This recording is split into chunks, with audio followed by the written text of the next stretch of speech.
So welcome everyone to the 12th episode of the YAE podcast. On this episode, I'm talking with Carlos and Chad, founders of Solaria, a solar installation company. I can't wait to talk to them about how they started their company, how to go about partnerships correctly in business, and dig deep into their knowledge about sales. So boys, I want to say congratulations to you. You know, you've helped so many people so far in your business. You've grown exponentially, and you've helped people save millions and millions of dollars with what you do. So it's great to have you on. Thank you so much. Reese. Yeah. And I actually met these boys earlier in the year. Well, didn't meet them, but we were both at the 10X Growth Con. So it's good to finally chat with you boys and actually learn a lot more about everything that you do and your deep knowledge. So it's good to have another Aussie, here in Australia that follows the same, 10X mindset as well. So exactly, brother. So surprises that we actually cross paths in the right environment, mate. 100%. You know, it's and that's important. I'm glad you mentioned that because the right environment is something that I don't think many people actually understand. And that's what I want to talk about is the culture that you guys build. So if we start off there with your company, how many employees do you currently have? We're on about 20 right now. Okay. Yeah. So, I mean, we're now at the stage where over the next 4 to 6 weeks, we're looking at, doubling that across Australia. Wow, that's awesome. And are they all remote salespeople or they're all in the one office? So that's a combination of, back office. It's a combination of face-to-face, in-home presenters. And also we're growing our phone sales team as well. So yeah. Call them the phone demons. Yeah. That's awesome. So how do you go about building a culture? Because once you start expanding, you get that big team. It's important, obviously, to maintain structure within the business, but also keep people pumped up, like jacked up every day. And how do you maintain that? Well, it's really important that, number one, you bring the right people in. Yeah. And how do you actually identify the right people? Well, I mean, our culture is actually defined by our core values. Okay, so I mean, we're incredibly clear on what our core values are, and how these core values actually guide us, not only personally but within our company as well. And so, what we do look for in our hiring process is exactly those same people that either very closely or somewhat closely follow our our core values. Yeah, definitely. So is there a certain process, are you firing people quickly, hiring fast at the same time, or is it just like once people are in the right door, you know that they're the right fit for the company? Yeah. So what we aim to do is create an attraction model. So for example, we're really, really big followers of Grant Cardone and, what he teaches. And what we aim to look for is other people already inside, following Grant. That's awesome. They see that we follow Grant, and at the end of the day, it starts with us, the founders of the company. If they see, oh, these guys are going above and beyond, these guys are completely obsessed, I want to start getting around that. If we start attracting those type of people, as long as they fit certain criteria, and they go through a particular system, then, we start ingraining our core values inside them, and then they start ingraining core values inside other people that start coming on board as well. I mean, just to touch on some of these core values, because, the listeners are probably wondering what the hell they are, So it's, for example, we know no limits. We don't lower targets. We are committed. We are in constant pursuit of 10xing our ways. We know that when we max out, we're only at 40%. We never let ourselves down. We impress ourselves. We are solutions oriented and targets focused, and our ability to solve problems is our competitive advantage. We're not controlled by our ego. We're unreasonable as fuck, if I can say that, in our approach. Okay. We're not growing, we are shrinking, and we do whatever it takes to basically get the outcome. Yeah. To the point where, these core values, we've actually got it as our, that's awesome. Yeah. The iPhone wallpaper. Yeah. Phones. Yeah. So, I mean, how do we reinforce this? We reinforce it through many different ways within, the environment that we've actually created as well. Yeah, definitely. Yeah. So then that way, subconsciously or consciously, people are actually living by these core beliefs. and they're implementing it as part of who they are. So it's not something that they're actually switching on momentarily. They're living by it.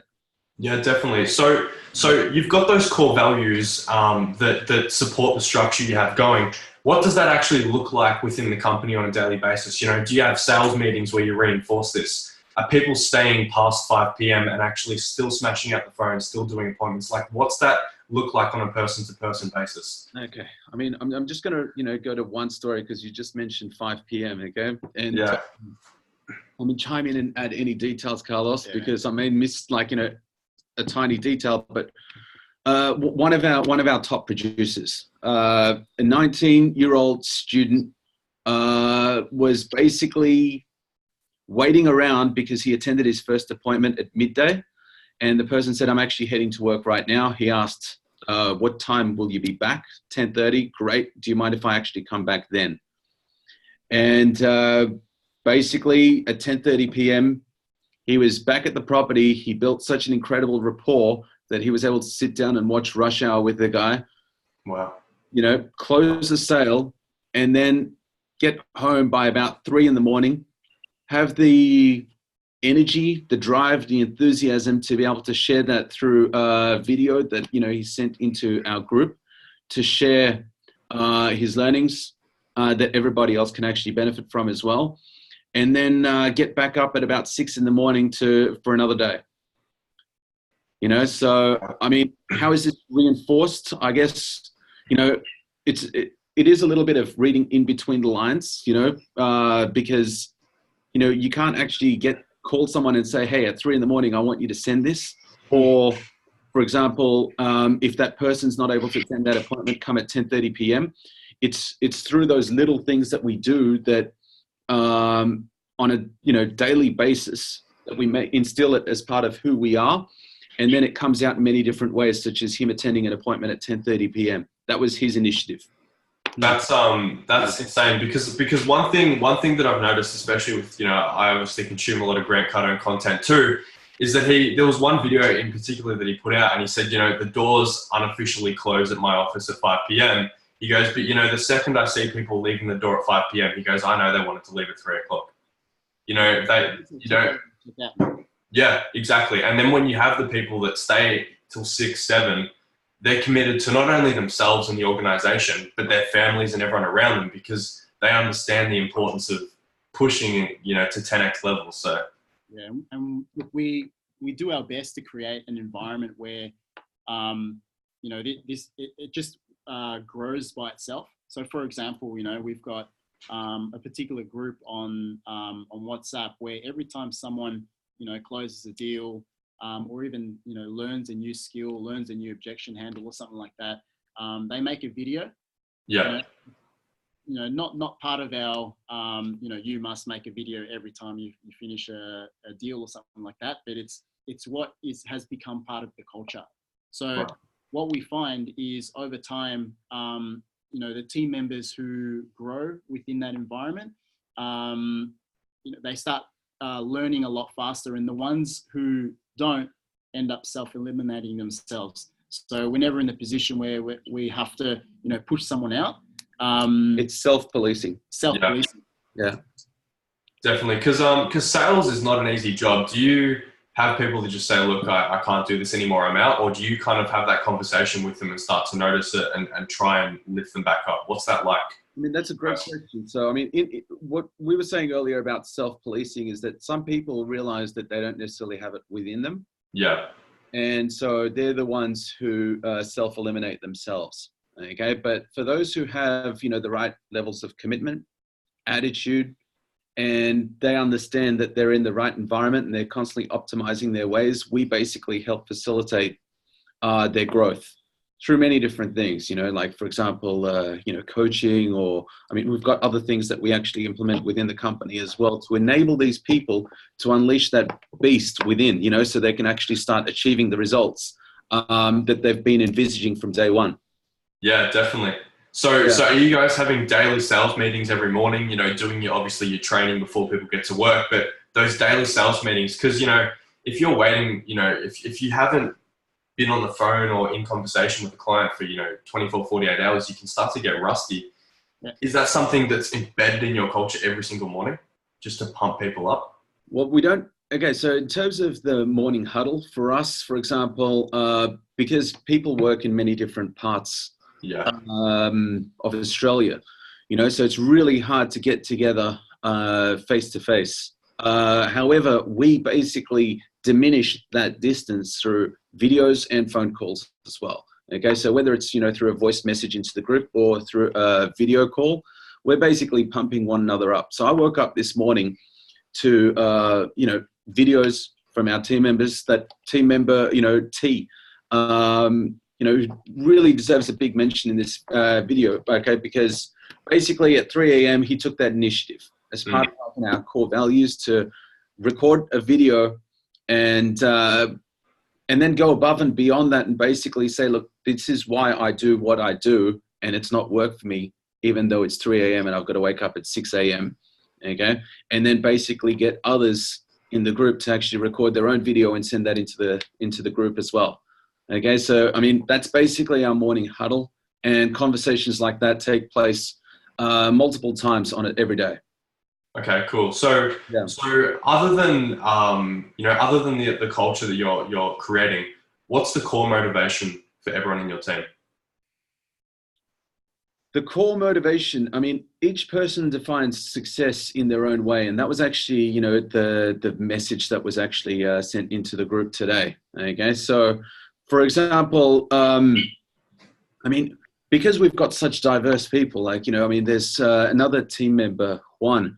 When we had first met him, he had only been in the country for 2 weeks.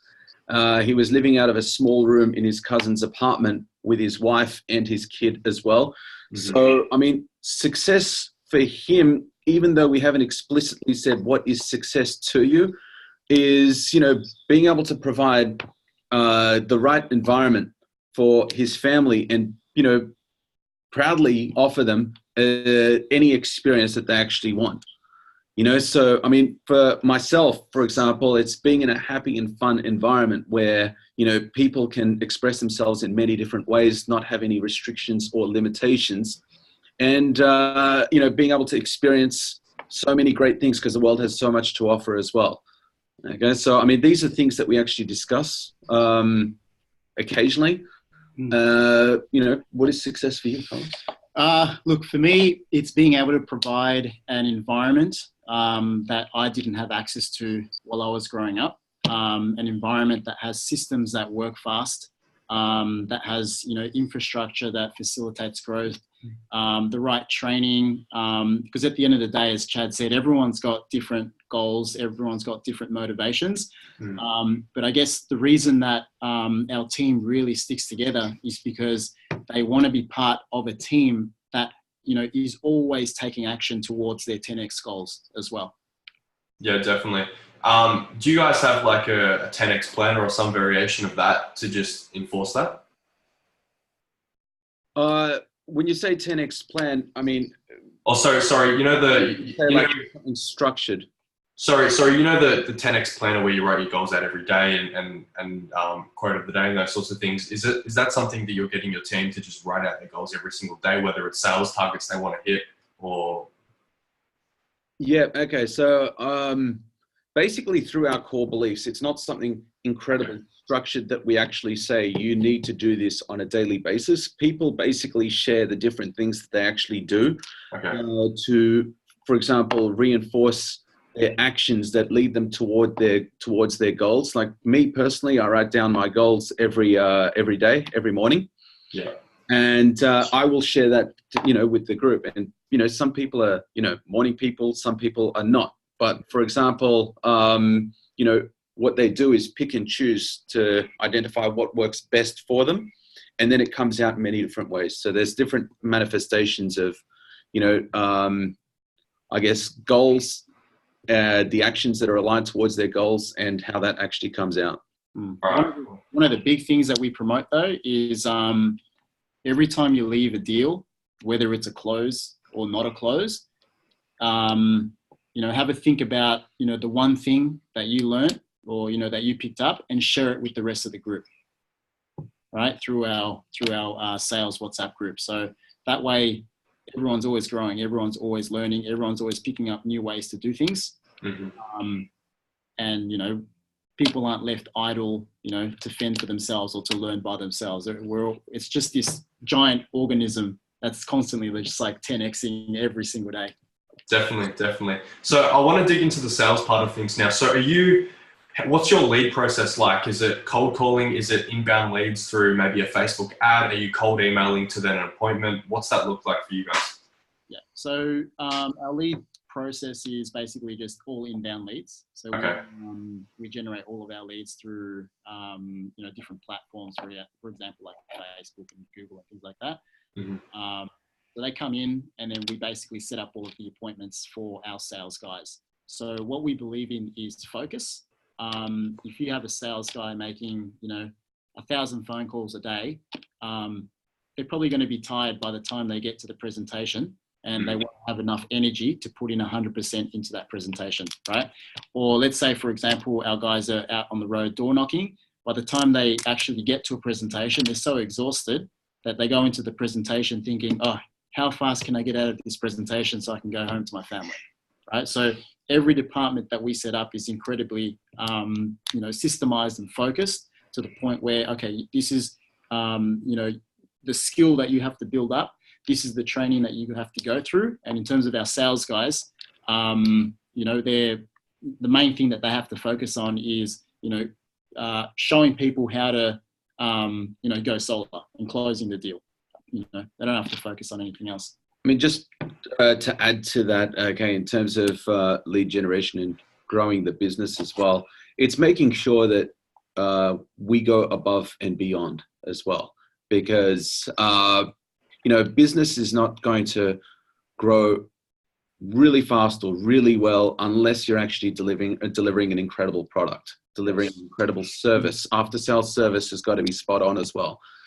So the moment we identify that, you know, somebody, customer, whether they've actually purchased or not purchased from us, and we feel like, you know, okay, this could be done a little better, we identify that, and then we quickly implement that within our company as well. You know, so then that way, you know, you're facilitating word of mouth. Yeah. So just so we're on the same page, you have a team that's taking inbound calls, but they're not the ones doing the presentations or actually being present at the appointments. They're just in the office all day doing that. Is that correct? Yeah. Correct. I mean, each department has its own function, and they specialize in that function.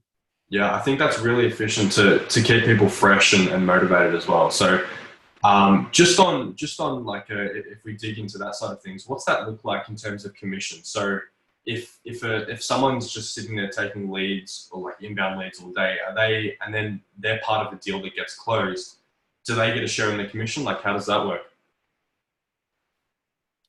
Well, basically, I mean, in terms of commission amounts, it's not something that we openly discuss. Okay. Yeah, of course. Yeah. Only because, I mean, it really depends on the circumstances. Okay. And sorry, are you able to repeat that question as well? Like, yeah. So is everyone, you know, I guess everyone that's part of the process, are they all sharing in the end result? Yeah. Okay. So, I mean, like there are individual targets, and at the same time there are team targets as well. Okay. Perfect. So I mean, that way everyone is basically aligned to the objectives, the goals that we want to meet as a company. Right. But basically, you know, we don't place any limits or restrictions as to, you know, what any particular role or department can actually experience, achieve, and, you know, if someone goes above and beyond, we believe basically in rewarding that. Yeah, of course. Yeah, of course. So your actual, you know, client process, do you find that a lot of people, you know, convert straight away?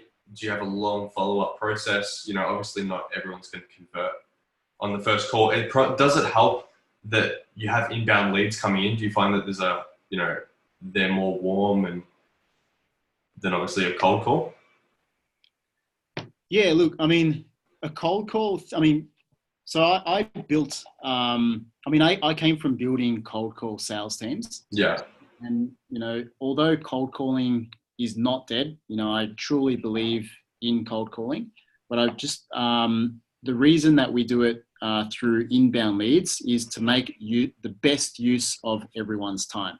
Okay. So think about, like, for example, if I'm calling, you know, Mr. and Mrs. Jones who are watching TV, although we can, you know, apply specific strategies to get through on that particular phone call, it may not be the best use of my time, and it may not be the best use of our customers' time at that particular time. So what we specialize in is creating an attraction model, right? Okay. You know, it can be a combination of marketing, it can be a combination of referrals, word of mouth, you know, to the point where customers are coming to us for information, right? Sales never happens on its own, right? You know, we don't just put up an online store and customers are like, click, click, click, I want to buy right now, right? It still has to be facilitated by our solar specialists, and our entire, you know, process to get the customer educated enough for them to make an informed decision. Because at the end of the day, they've got hundreds of choices on who they go with, right? So whether it's a cold call, whether it's a warm lead, it's really the same thing, right? Because they still have an abundance of choice anyway. Yeah, exactly. This process, I was going to say, if done effectively, and, you know, the customer has a great understanding of, you know, the company, and they're very comfortable with the product and the price as well, they're going to make that decision then and there on the spot. Yeah. Okay, so that's, yeah. So what's that actual process, you know, before the appointment look like? You know, you mentioned that you're getting a lot of people from online, you know, your various social platforms. Is there an indoctrination process where they're being fed content about solar, about you and your company, which then prompts them to book an appointment? Like, how does that work? Well, basically, I mean, during our in-home presentations, they go through a process where, number one, we actually diagnose them, because they may not necessarily be suitable for anything that we actually have to offer. So we first, you know, get an understanding of who they are, what their motivations are, whether they've actually tried to diagnose this problem in the past, how that went for them, what they're actually looking to achieve, what they didn't get last time that they would like this time, before we actually make any discussion about who we are as a company. Okay. So then after that, we give them an idea of, you know, how it works and so forth. Okay. Before going down into, you know, finer details, like exactly what it would look like on their roof. So there is like an elaborate process where they're basically taken through. So then that way they understand, I mean, we understand where they're at, they understand who we are. And if it's basically a right fit, then we're basically able to offer them an incredible solution that they're going to be happy with, that we're going to be very proud of. Yeah, of course. Look, at the end of the day, the beauty about solar and renewable energy is, you know, every homeowner they're already paying for something.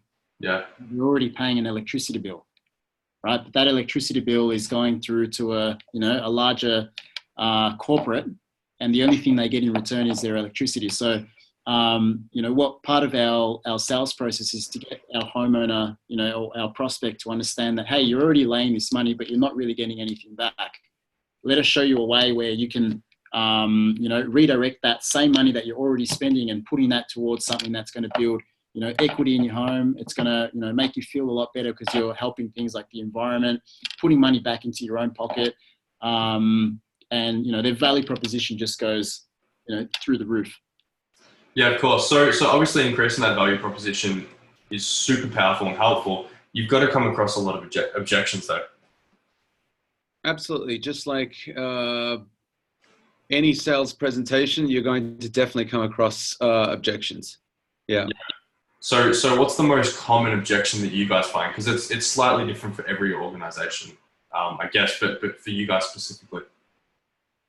Carlos, what would you say, you know, the most common objection is? Some of the most common objections that we get, I mean, we try to eliminate the objections before they even come up. Okay. Once we do get the objection, delays could be, oh, look, you know, I need to have a think about it. I need to discuss with my, you know, my other half, or I need to discuss with my accountant before I make this decision. Right. One of the ways that we overcome that is, hey, Mr. Customer, look, you've already made a decision. The money that you're putting away towards your electricity bill is the decision to already outlay the money. All I'm here to do is show you a better way to actually use that money and redirect that into something that's going to build equity in your home. It's also going to help you save money over this amount of time. This is how much money you're going to put back into your own pocket. And based on the goals and what you wanted to achieve at the beginning of our conversation, you'll be able to achieve this, and this. Yeah, definitely. So just on that, is price a myth? Do you think? Is an absolute myth, man. Absolutely. If we're talking about solar or pretty much any product, you've got a whole array of different prices. You've got, the bottom feeders all the way, like really cheap, all the way to the most expensive. It really comes down to the perceived value of the customer. Like, is what I'm giving away less than what I'm actually getting back? If they don't see that value, whether they're buying something online, face-to-face, over the phone, they probably won't move forward.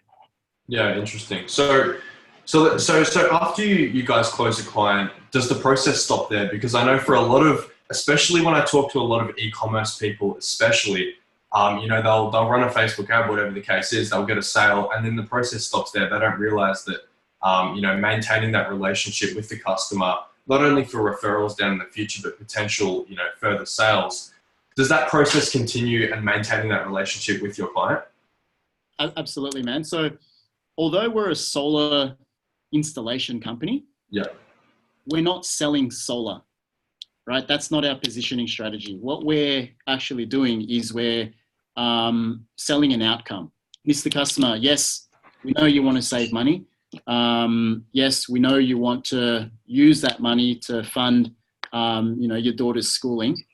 Solar is just a widget, right? It could be hydro, it could be, whatever, it could be a banana, right? As long as they're achieving the outcome. So in terms of like answering your question, so closing the deal is getting them to understand, okay, I need solar to achieve this particular goal. But then comes the entire process, which is a lot longer than the initial sales process, on helping them stay accountable, but also making sure they achieve the outcome that they were looking for during that initial sales conversation. So I want to reduce 80% of my bill. Great, let's put a plan together. So in the next 6 months, when you receive your next 2 bills, it's been reduced by 80%. That's when our deal has really been closed. Yeah, maintaining that confidence and really ensuring that they can sleep well at night, knowing that they're going to be achieving that outcome day in, day out. Yeah, perfect. And what type of client do you guys find works best? Because obviously you work with a single family homeowner. Do you have big industrial people, or for example, property investors that you sign, for one deal, and then they say, look, I've got 3 other properties that, investment properties that I want to put solar on. Like, are you working on those bigger deals too, as well? Look, we're really developing in that area right now. Our primary focus for now has been residential, because there really is a big opportunity. Yeah. Okay. And it's really making sure that we create that right environment that is self-growing before we actually enter a new territory. Okay. So we're almost there. Okay. In developing that team as well to really go out there for the commercial space as well. Yeah, but that being said, we actually have had, commercial customers, but really developing that is going to require some focus, which we're, going to be reallocating in, say, like 4 to 8 weeks time. Yeah, definitely. Yeah. Now we touched on culture at the start of this podcast. How important is training? Because I know you guys are big fans of, and followers of Grant Cardone. Do you guys have your own training systems and processes that you follow? Is it adapted from things you've learned? What's your training procedures like? Okay. Great question. Look, we actually see ourselves as an incubator. Okay. Yeah. So, there are so many different people out there who have big ambitions, entrepreneurs, salespeople, who have that, that beast within them that they really want to unleash. Okay. But for example, they can be restricted by either their commitment levels, their attitude, their mindset. Okay. So number one, we actually look for those right people. Okay. So then we know that whoever's actually coming in is going to have that growth mindset. They are actually coachable. Okay. So when all of those things are actually lined up, the training begins from the moment they're actually entering our doors on day one. Okay. And every single second after that. So, I mean, that's what I mean by, we see ourselves as a sales incubator, because the training is actually ongoing. So, I mean, that basically is from, top down. On a daily basis, Carlos and I are actually, going through training. We're in fact sending different pieces of information, content to one another, because we're incredibly enthusiastic about everything that we're, devouring on a daily basis. And basically passing on that same level of enthusiasm to our team members as well. And we lead by example. So, for example, yesterday, me and Chad, we stayed back at the office from about 6 to 9:30 or 9 o'clock, just banging out the phones, making some phone sales from the office. That way, when we're training or when we're putting together our, online training as well, we're staying fresh with objections, because the customers' objections are constantly changing, like the way that those objections are being said. At the end of the day, all objections are really much the same, but we lead by example. Yeah, of course, and I think training is probably the most important thing. I see it's quite common now in a lot of these online communities and just online spaces in general. You have people talk about, I want to start stock trading. Which stock should I buy? Instead of, taking that money and investing it into a stock that you don't know if it's going to go up, down, or sideways, invest that money into learning about why the stock will do the action that it does. And I think a lot of people, I mean, you boys understand it clearly. You've been to 10X GrowthCon. I've seen you overseas in America, in Texas, and all those other different things that you boys do, because you understand the importance of training, to get from where you are, and you're already in a great position, but to get from where you are to where you want to be, because if you're always lifting that goal and that bar higher and higher each time. And I think by having those people around you, it just creates that environment which you guys have obviously created, which is incredible. Absolutely. I mean, look, great point. Some people, it really comes down to attitude. Some people see, either their job or something that they actually need to do as a struggle. Yeah. And what we're looking for, are those people who basically see those things that happen on a daily basis as something that they don't necessarily know, or an opportunity to actually learn more. Okay. So, I mean, some people need to, for example, speak to, 3-4 people and get objections and say, oh, well, why am I actually experiencing these objections? It's not me, it's everybody else. Whereas others actually say, okay, well, if I'm experiencing these objections, these other top producers are overcoming them. What are they actually doing to be able to overcome those objections? What information do I need to ruthlessly consume so then I can actually overcome that and achieve that goal as well? Okay. Or other times, people have to drive for about 2 hours. Others see that as a struggle. We're looking for those people who basically do it with a smile and say, this is an incredible opportunity because I'm going to be able to achieve this. And use that 2 hours to, absorb information from a podcast like this one, Exactly. Yeah, exactly right. I think that's a great point too. And where do you boys get your training from? Is it just by learning from experience? Obviously, as you mentioned, doing what you do.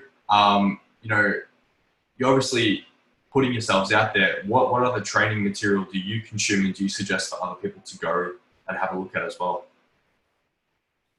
Well, I mean, in terms of information to consume,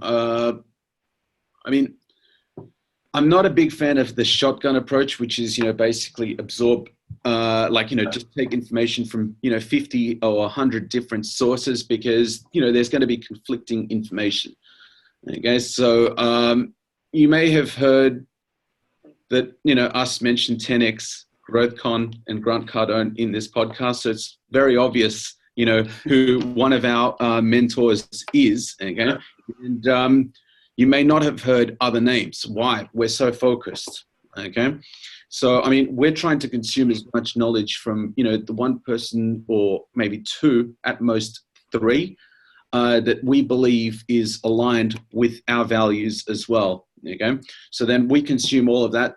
The second most important thing is identify exactly what your next step is. Have some sort of plan in place. So then the knowledge or information that you actually consume is aligned directly with what your next step is. And that focus will ensure that not only will you absolutely smash the next step, but it'll be with flying colors, and you'll be able to achieve incredible results. I think that is probably one of the most important points that people should understand, is that pick the source of where your data is coming from. You know, Grant Cardone is going to tell you that sales is the best thing ever. Someone else is going to tell you that cold calling is dead and email marketing is the way to go. You know, and if you're listening to those two pieces of advice, you're not going to do anything because you don't know which one's the right one. You know, and both are right. It's just which one's right for you, as you mentioned. So I think that's super important. I want to ask, what does it take to scale a company? Because you didn't start obviously at 20 employees and growing. What does it take to actually, you know, first of all start and then scale? Yeah. Okay. Yeah, I'll start off. You can. Yeah. The biggest one that we've noticed over the last, I'd say, 6 to 12 months is having repeatable systems. So having systems that are easy to understand, easy to follow, and easy to replicate, right? And systems that if someone comes on board, they can very, very easily, you know, within a matter of hours, understand exactly what their job is to do, minimize as much confusion as possible from learning that particular role, and, you know, start implementing as quick as possible. The other thing, you know, and this is one of the biggest key values that Chad has brought on board to this company, is dispersing trust amongst your, you know, the people around you. Because, you know, what we found is there's a lot of business owners who, you know, they have a level of skepticism or mistrust on the people that, you know, they're building a business with. And we found that it always works against growth. Whereas what we do as a company is we give all the trust up front until something happens, right? And we find that people take a lot more ownership over their role. And, you know, it makes them feel like, you know, they're a lot more important rather than doing a particular task. And being confined to that. Exactly right. Yeah. So what I'm going to add to that is, like, you know, people are incredibly important. Like the people that we work with, I mean, they're a team, they're a family. We absolutely love them. They're all incredible. Okay. And, you know, that's all, like, number one, I mean, you know, what we mentioned was, you know, creating that happy and fun environment. Number two, it's basically removing any limitations. And so placing that trust basically puts that growth, the onus of growth on them. Okay? And when you hire the right people and you're able to trust them, it's self-growing, because their drive and enthusiasm, you know, drives their creativity to many different places, and they grow from it. And so we never want to place restrictions or, you know, limitations on their growth. And we also want to let them know that, you know, like, they're not confined to any particular role. If they want to grow from that, or they want to introduce their creative idea within the company, they certainly can. Okay. Yeah. So, yeah. And so, I mean, what we encourage for everybody within the company is to be their own leader. And so we create that incubator for, like, you know, the growth and leadership as well. Yeah. And I think, you know, to add to that, part of it is what you mentioned as well, is accountability. You know, if someone isn't hitting their personal goals or goals that you've set for them, really it's no one else's fault other than their fault. And the sooner that they take accountability for that, their situation can change a lot faster. You know, I think people need to understand that you're not where you want to be, if that's the case, because of things you aren't doing today. Absolutely. And it's having the humility to say, yes, I'm actually not achieving the targets that I've set out to achieve in this particular area, and I need to improve. You know, so it's creating that environment where people, like, that safe space for people to be able to say that. Yeah, definitely. So what are your future goals? You know, I want to hear both separate future goals, not only for the company and yourselves, but Do you plan to do other ventures as well in the future, or is this the main focus that you want to scale this thing to astronomical, goals or levels? We certainly we are focused, and anything that you want to grow requires focus. Yeah. And so we certainly do want to grow this, but in terms of what our growth aspirations are, of course, we want to basically take this thing through the stratosphere. So it's creating renewable energy company that is going to be the envy of anyone else within the industry, okay, and an inspiration for any other entrepreneurs out there, okay. And so that's certainly something that we actually want to create. And as part of our growth strategy, it's basically attracting more and more leaders within our company who want to be in that right environment where we know that they've got that fire in them, okay. And if they want to be in that environment where they can actually unleash that, okay, and then really develop those attitude, commitment, mindset, muscle to be able to achieve incredible goals for themselves, then we want to let them know that this environment is there for them. For sure. And there's a huge war happening right now between the big fossil fuel energy companies and renewable companies. And it was Bill Gates. He said that if he was to start again from zero, he would get into renewable energy. Warren Buffett, he said that energy deregulation, it will be and is the largest transfer of wealth in human history. Right. Now, one of the goals that we have with Solera is to be at that forefront of when that switch happens, right? By creating and also having that environment where and creating opportunities that we didn't have, when we were growing up. So also by using this a demographic that exists right now, which are millennials, right? If we all get together, then we can make something happen in a really, really impactful way as well. That's here in Australia, and that's global. Yeah, and I think I'm actually glad that you mentioned that, because when you're driven by that, you can achieve much more than anyone can imagine, and the fact that you boys aren't just thinking, okay, well, we're going to take this from, X amount of dollars, X amount of sales to this amount of sales in this time period. You're actually saying, I want to dominate this market so I can help as many people as possible. I think that's so powerful.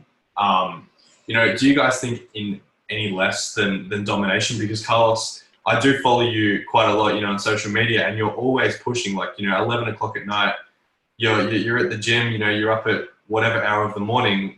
Is that culture that you've built into your work ethic transfer and carry on once you leave the office? It's part of who you are. Yeah. It's part of who you are. And that's what we look for, within everybody. So, we develop it. Yeah. But, we make it part of who we are. And people are watching. People are watching. So they don't want to just watch and see, this guy is getting sales. They want to see that it transfers in every single sphere of your life. Yeah, I think there's a lot of people out there, that just, you boys are the perfect example of what you should actually do, because it's not just what you guys do at work. It's part of your life, and I think it's very hard to find people that can actually maintain that. And just on that, how important do you think, if at all, taking a break and resetting is, or is this something that you just push forward with all the time? Taking a break? What's that? Yeah, there you go. That's your answer. There you go. So boys, if anyone wants to join your sales team or learn more about you, where can they follow you, obviously on your social medias, but where would they find you online? All on our website. So, there's we're hiring section on our website, solera.com, SOLEIRA.com. .co. Oh, sorry. Yeah. We also have Solar Pro University, which is going to drop within the next 7 to 10 days. So if anyone is looking into getting into solar, we have an entire training platform where they can jump on and start learning and start training before they hit the field as well. That's awesome. I love that you're embedding that culture before people even step into the organization. So you boys really have it structured and set up, and I love the energy. It's probably the highest energy podcast I've had. Just the enthusiasm I can tell you boys is insane. So 10X. I love it. Reese, what you're doing is awesome as well. Like I'm not sure how old you are, but the energy that you bring into that group, it's such a leadership energy, and other guys around the same age or even older are looking at that type of energy and saying, wow, we want to be part of that. Exactly. So yeah, I mean, the goal is to dominate. Like, I'm not here to take part, I'm here to take over. Like, I just honestly want to change lives, and that's what it's about, just helping people change lives and getting to those levels that people tell you is not possible. Absolutely. Boys, it's been a pleasure having you on. I've learned a ton, and I'm sure everyone that is listening has learned a lot about sales, not only sales, but actually building an organization. So I appreciate you and your time. Awesome. Thank you so much for having us, man. Thanks, boys. Take care. Ciao.